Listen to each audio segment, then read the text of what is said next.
Yes.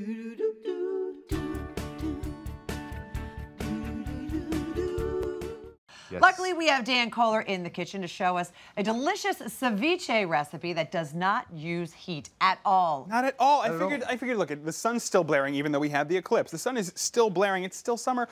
Why not figure out a quick way to entertain and feed your family without ever turning on the oven? So if we're not using any heat, is the fish still raw? This is a very good question, Debbie.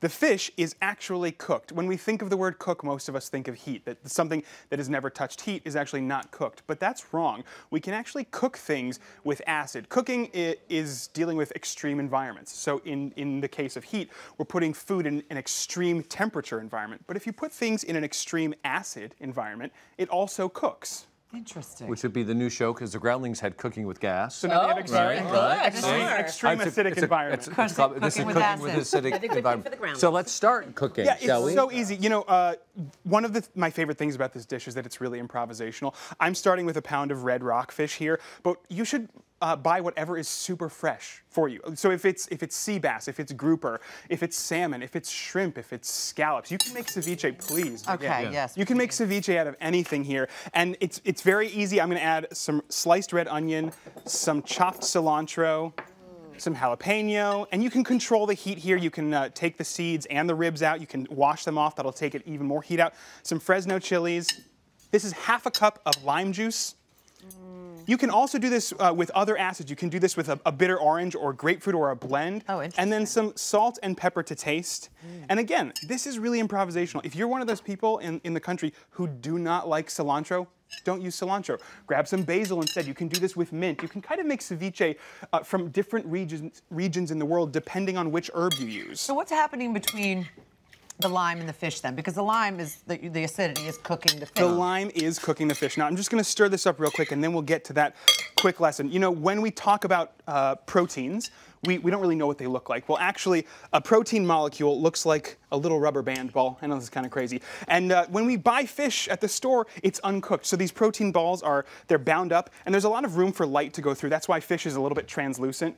As you cook things, whether it's with heat or with acid, these protein balls start to denature, which is to say they unravel. And when they unravel, they become closer and closer and closer to each other, and they actually block out more light. So suddenly you have something that had a lot of space in it, and now there's actually not that much space anymore. When you cook, whether with acid or heat, these proteins become unbound and they get tangled up with each other. Brilliant example. Thank you. Right That's Are there any corn chips? we'll get you some later. Okay. Yeah. Dan, is it possible to like overcook? Yeah, so this is a great thing. I'm going to put this in the fridge and show you. We've got a really great visual here. So you just mix it together, put it in the fridge, and leave it. Yeah, and this is going to answer Orly's question. I made a quick photograph of what it looks like depending on how long you leave the fish in there. Now, at 2 hours, way at the end, is totally overcooked. The fish is actually beginning to degrade. But you can see the fish really goes through changes very quickly in those first 30 minutes. And some people say ceviche should not be left, the fish shouldn't be left in the acid for more than 5 minutes. I prefer the 15 to 20 minute range. That's my ideal. But the cool thing here is that you get to control the texture. You get to choose what you like. Now again, at 120 minutes, you've overcooked the fish. Okay, by saying overcooked, yeah. Okay, I'm going to go back to this heat thing Let's again. do it.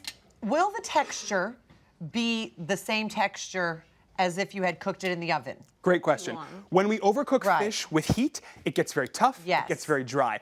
The opposite thing happens. When you overcook with acid, the muscle protein actually continues to degrade until the point that it's actually unraveling. And what we have is this, and you see it in that picture again, the piece of fish that was all the way at the end is actually beginning to fall apart. So overcooking with acid has the opposite effect of overcooking with heat. But will the texture generally be like the texture of it being cooked? Yeah, I would say in the 30 to 45 minute range, you've got what's going to taste and feel like cooked fish. And the reason I ask you that is because a lot of people who do not like to eat fish that is they even think could be raw, it's because of the texture. You know, for those people, I would say 35 to 40 minutes is your ideal range. Okay. And is there a time to cut off? Like you shouldn't eat it after this point of time? Yeah, well, I don't like, I think for me, 45 minutes is the absolute far too much. 20 minutes is ideal for me. You can see though, like, you can eat it after 2 hours. It's just going to be unpleasant. Texture. So what if Chips are good. what instead of making this, if you make it in advance, you'd have to what, drain it? Well, yeah. Oh, right. Well, you really can only make this 15 minutes in advance, and it is a great thing for parties because you just keep a bowl of cold fish in your fridge, dump all the ingredients together right when your guests walk in. 15 minutes later, you have a perfect appetizer. With chips. You saw all I did. Just pluck some of the fish out, leave some of that acid behind, put this on the plate. Am I wrong? Clearly, they'd be better with chips than with potatoes. We're going to survive here, but it's great for entertaining. It's so last minute. It's improvisational, and you can feed a crowd. And it's always served cold. Yes, always served cold. Always served cold, not to heat it up, put it on a bed of rice or chips. Either one. You were bringing Good. chips next time. Delicious, Dan. Now, my Perfect. refrigerator is making noise. Is that a bad thing?